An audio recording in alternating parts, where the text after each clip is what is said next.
Hello મિત્રો, નમસ્કાર. આજે આપણે બે રીતે મલાઈ કોફતા અને દૂધી કોફતા બનાવીશું. એકદમ ઇઝી હોય છે અને ખાવામાં તો એકદમ ચટાકેદાર લાગે છે.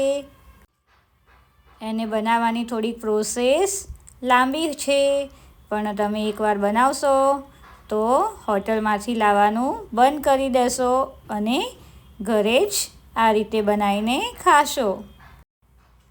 તો ચલો આપણે તેની રેસીપી સ્ટાર્ટ કરીએ. સૌપ્રથમ આપણે દૂધીને વોશ કરીને કટ કરી લેશું અને તેની છાલને રિમૂવ કરી લેશું.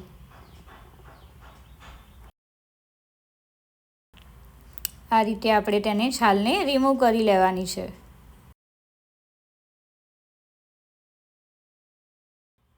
ત્યારબાદ આપણે છીણીમાં નાની કે મોટી ગમે તે સાઈઝની આપણે છીણ પાડી લેવાની છે. આમાં આપણે ઝીણી છીણ કે મોટી છીણ પાડીશું એમાં કોઈ જ ફરક પડતો નથી.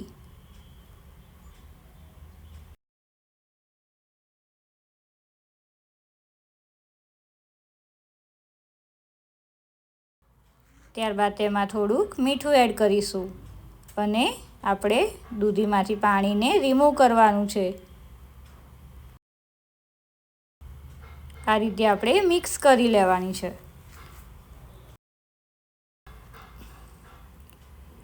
ત્યારબાદ આ રીતે આપણે દૂધીના પાણીને રિમૂવ કરી લેશું.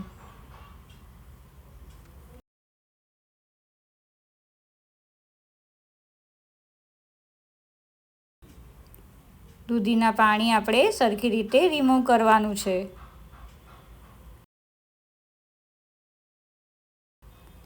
દૂધીમાંથી પાણી રિમૂવ થઈ જાય ત્યારબાદ આપણે 2 ટેબલસ્પૂન જેટલો ચણાનો લોટ એડ કરીશું. ત્યારબાદ તેમાં 2 ટેબલસ્પૂન જેટલો ચોખાનો લોટ પણ એડ કરીશું. ચોખાના લોટથી આપણા કોફતા એકદમ મજેદાર બને છે. ત્યારબાદ તેમાં સ્વાદ પ્રમાણે મીઠું એડ કરીશું અને થોડુંક લાલ મરચું એડ કરીશું, થોડુંક ધાણા જીરું એડ કરીશું અને થોડો ગરમ મસાલો પણ એડ કરીશું. ત્યારબાદ બધી વસ્તુને મિક્સ કરી લેશું. અહીંયા આપણે પાણીનો યુઝ કરવાનો નથી. દૂધીમાં આપણે ઓલરેડી પાણી હોય છે, તેથી બધી બેટર એકદમ સરખી રીતે મિક્સ થઈ જાય છે. ત્યારબાદ હાથની મદદથી આપણે તેને મિક્સ કરી લેશું અને તેને આ રીતે આપણે રાઉન્ડ શેપ આપી દેવાનો છે.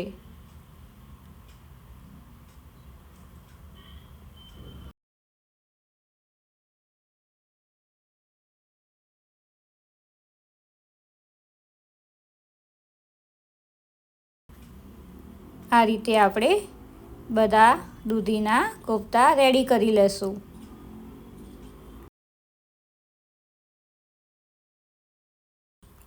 આ રીતે આપણે હલકા હાથે તેને સરખી રીતે શેપ આપી દઈશું.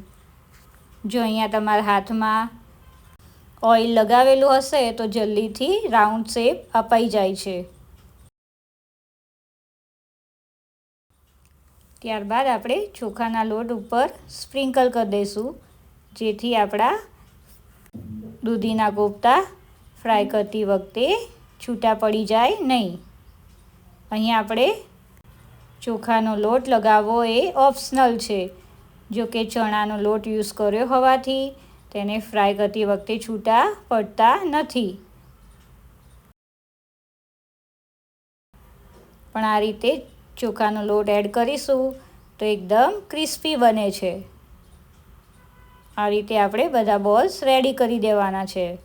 સાથે સાથે આપણે ફ્રાય કરવા માટે ઓઇલ મૂકી દેવાનું છે.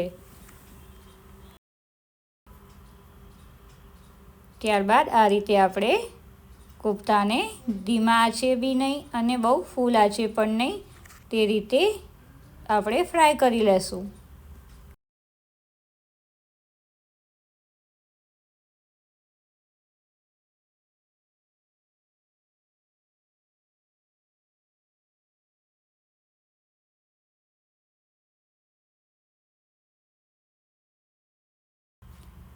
અહીંયા આપણે ચોખાનો લોટ ઉપર લગાવ્યો હોવાથી એકદમ ક્રિસ્પી બને છે. થોડા ગોલ્ડન બ્રાઉન થાય ત્યારે આપણે દૂધીના કોફતાને બહાર કાઢી લેવાના છે.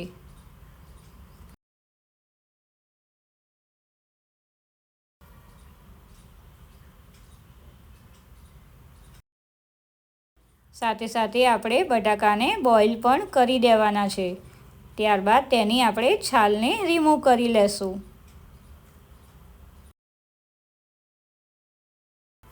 અહીંયા આપણે બટાકા ઓછા લેવાના હોવાથી તેને આપણે કટ કરીને જ બોઇલ કર્યા છે, જેથી જલ્દીથી બોઇલ થઈ જાય છે. ત્યારબાદ તેમાં પનીરને આ રીતે મેશ કરીને એડ કરવાનું છે. પનીરનું પ્રમાણ તમે વધારે ઓછું રાખી શકો છો.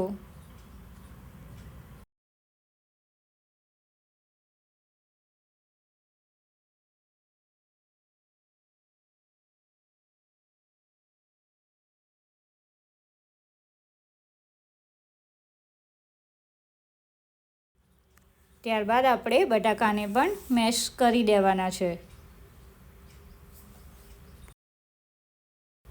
તમે હાથની મદદથી નહીંતર મશીનની મદદથી તમે આ રીતે મેશ કરી શકો છો.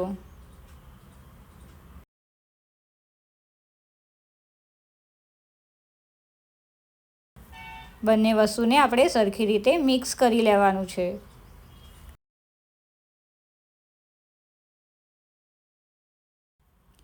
ત્યારબાદ તેમાં સ્વાદ પ્રમાણે મીઠું એડ કરીશું. થોડુંક લાલ મરચું એડ કરવાનું છે. ધાણા જીરું એડ કરીશું અને બ્લેક પેપરને એડ કરીશું, જેથી આપણા કોફતામાં ટેસ્ટ એકદમ મજેદાર આવે છે. ત્યારબાદ આપણે થોડોક ચોખાના લોટને એડ કરીશું. અહીંયા ચોખાના લોટનું પ્રમાણ તમે ઓછું રાખશો તો પણ કોઈ પ્રોબ્લેમ આવતો નથી. ત્યારબાદ બધી વસ્તુને આવી રીતે હાથની મદદથી મિક્સ કરી લેશું.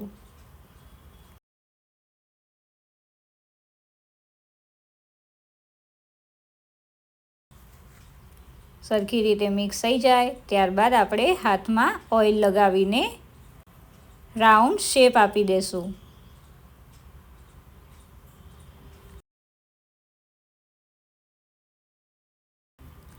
એકદમ ઇઝીલી રાઉન્ડ શેપ અપાઈ જાય છે.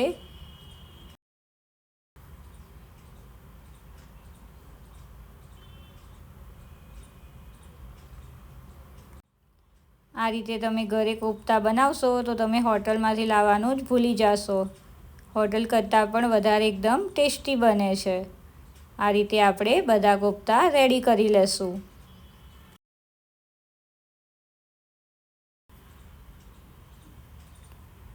આ રીતે આપણે રાઉન્ડ શેપ એકદમ ઇઝીલી અપાઈ જાય છે.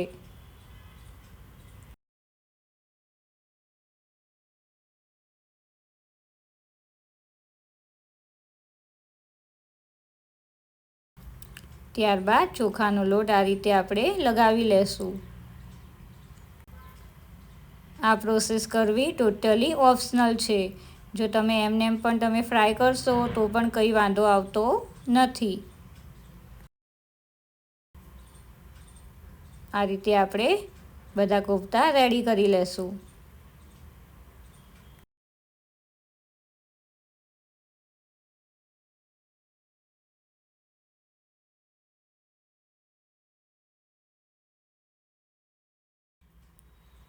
ત્યારબાદ આપણે તેને ફ્રાય કરી લેશું. અહીંયા આપણે ગેસની આંચ મીડિયમ ટુ લો જ રાખવાની છે.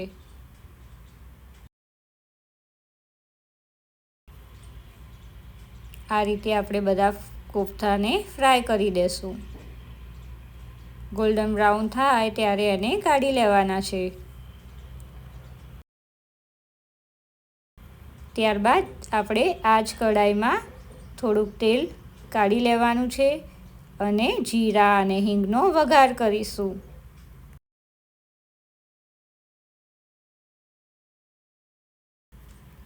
ત્યારબાદ કટ કરેલા ટામેટાં, ડુંગળી, મરચાં, કાજુ અને લસણને એડ કરી દેશું.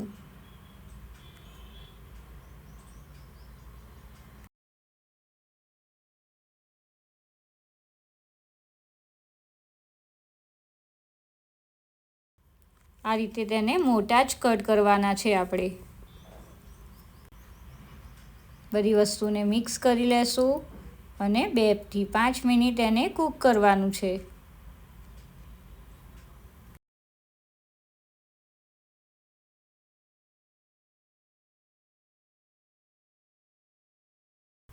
ત્યારબાદ સ્વાદ પ્રમાણે મરચું એડ કરીશું. અહીંયા લીલા મરચાંનો યુઝ કર્યો હોવાથી મરચાંનું પ્રમાણ ઓછું રાખવાનું છે. ત્યારબાદ થોડુંક ધાણા જીરું એડ કરીશું, થોડીક હળદર એડ કરીશું અને સ્વાદ પ્રમાણે મીઠું એડ કરીશું. અહીંયા આપણે કોફતામાં મીઠું એડ કર્યું હોવાથી અહીંયા મીઠાનું પ્રમાણ થોડોક ઓછો જ રાખવાનો છે. ત્યારબાદ તેને સરખી રીતે કૂક કરી લેશું અને તેમાં થોડુંક પાણી એડ કરીશું. પાણી એડ કરવું ઓપ્શનલ છે. જો તમે અત્યારે પાણી યુઝ કરશો તો તમારું બેટર એકદમ મિક્સરમાં જલ્દીથી ક્રશ થઈ જાય છે અને થીક પણ રહેતું નથી. અને જો તમે યુઝ નહીં કર્યું હોય તો તમે જ્યારે ક્રશ કરો મિક્સરમાં ત્યારે પાણીનો યુઝ કરી શકો છો. આ રીતે આપણે તેને કૂક કરી લેવાનું છે 5 મિનિટ. ત્યારબાદ આપણે 1 ટેબલસ્પૂન જેટલું ઘી એડ કરીશું. અહીંયા ઘીની જગ્યાએ તમે બટરનો યુઝ પણ કરી શકો છો. જો તમારી પાસે બટર ના હોય તો ઘી યુઝ કરવાનું. ત્યારબાદ તેમાં થોડુંક લાલ મરચું એડ કરીશું. અહીંયા આપણે તીખા મરચાંનો યુઝ કરવાનો નથી. ત્યારબાદ ક્રશ કરેલા બેટરને એડ કરી દેશું. અહીંયા એક વસ્તુનું ધ્યાન રાખવાનું કે આપણું સબ્જી બધી ઠંડી થઈ જાય ત્યારબાદ જ મિક્સરમાં ક્રશ કરવાનું. અને જો જરૂર પડે તો તમે થોડુંક પાણી એડ કરી શકો છો. આ રીતે પાણી એડ કરીને આપણે બધી ગ્રેવીને એડ કરી લેવાની છે. સરખી રીતે આપણે મિક્સ કરી લેશું અને 2 મિનિટ કૂક થવા દેવાની છે. થોડુંક કાશ્મીરી મરચું એડ કરીને આપણે મિક્સ કરી લેશું અને 2 મિનિટ ફરીથી કૂક થવા દેવાનું છે. ત્યારબાદ આપણે ઘરની ફ્રેશ મલાઈને એડ કરીશું.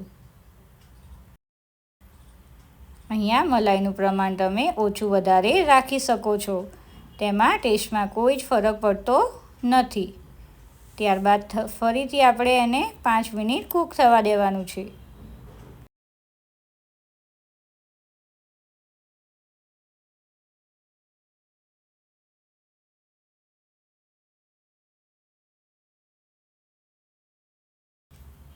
ત્યારબાદ તેમાં સૂકી મેથીને એડ કરવાની છે. સૂકી મેથી એડ કરવી ઓપ્શનલ છે. જો તમારી પાસે હોય તો તમે એડ કરી શકો છો.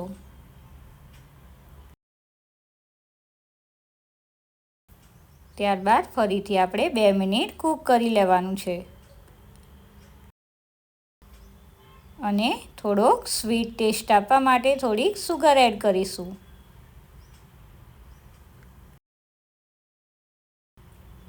અને બધી વસ્તુને મિક્સ કરી લેશું. એકદમ ક્રીમી લુક આવે છે ને, એકદમ ટેસ્ટી બને છે અને આપણે ગરમા ગરમ સર્વ કરીશું. આ રીતે પહેલાં આપણે કોફતાને ડીશમાં એડ કરી લેશું અને ઉપરથી ગ્રેવીને એડ કરીશું.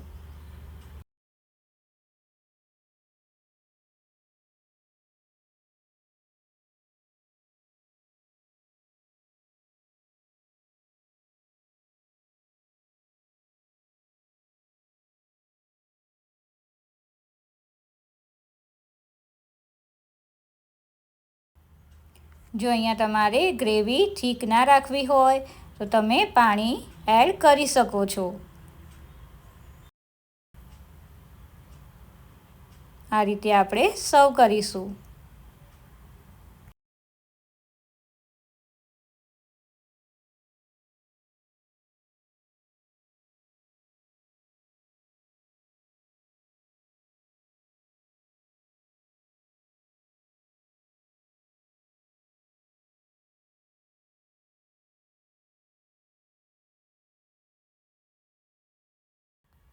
થોડી કોથમીર સ્પ્રિંકલ કરીશું અને ઉપરથી થોડીક મલાઈને એડ કરીશું. અહીંયા આપણે ઘરની ફ્રેશ મલાઈ જ યુઝ કરી છે. બહારથી પ્રોસેસ કરેલી મલાઈ લાવીએ છીએ તેવો ટેસ્ટ આવશે નહીં, પણ ઘરની વસ્તુ હોવાથી એકદમ હેલ્ધી હોય છે અને કોઈ પણ જાતનું મિક્સ કરેલું નથી હોતું. તેથી આ રીતે જ તમે ટ્રાય કરજો. બન્યા છે ને એકદમ મજેદાર, જોઈને જ ખાવાનું મન થઈ જાય તેવા. આ રીતે આપણે હજી દૂધી કોફતાને પણ સર્વ કરવાના છે. આ આપણા પનીર કોફતા રેડી છે. આ રીતે આપણે દૂધીના કોફતાને એડ કરી લેશું.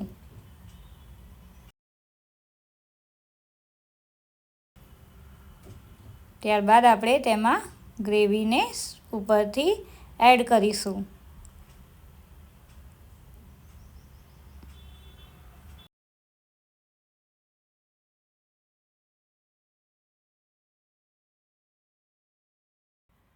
અહીંયા ગ્રેવી થોડીક વધારે પડી રહેશે તો એકદમ ઠીક થઈ જાય છે, તો તમે પાણીનું પ્રમાણ થોડુંક વધારે રાખજો. આમાં પણ આપણે કોથમીર સ્પ્રિંકલ કરીશું અને તેમાં થોડીક મલાઈ એડ કરીશું.